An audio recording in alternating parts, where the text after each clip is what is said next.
মনের মধ্যে ঢোকাই যে আপনি কেউ নন, ঈশ্বর আছেন, পরমেশ্বর আছেন, তিনিই আমাদের চালিত করেন।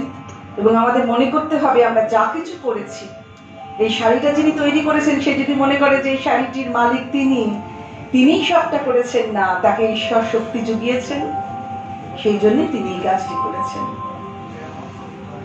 তাই ভগবান আমাদের জন্য যেটুকু বরাদ্দ নির্মাণ করে দিয়েছেন সেইটুকুই গ্রহণ করা উচিত। গরু যেমন দুধ দেয়, কিন্তু সেই গরু কি নিজের দুধটা খায় না, তার বাছুর খায়, আর বেশিরভাগ খেয়ে ফেলি আমরা মানুষেরা।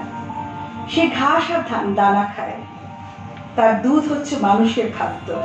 এমনই সুন্দরভাবে ভগবান সবকিছুর ব্যবস্থা করেছেন এবং তিনি কৃপা পরবশ হয়ে আমাদের জন্য যে আলাদা করে রেখেছেন তা নিয়েই আমাদের সন্তুষ্ট থাকা উচিত।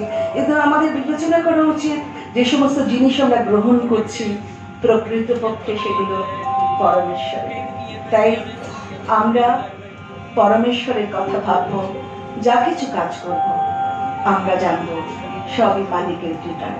ধন্যবাদ, ভালো থাকবেন।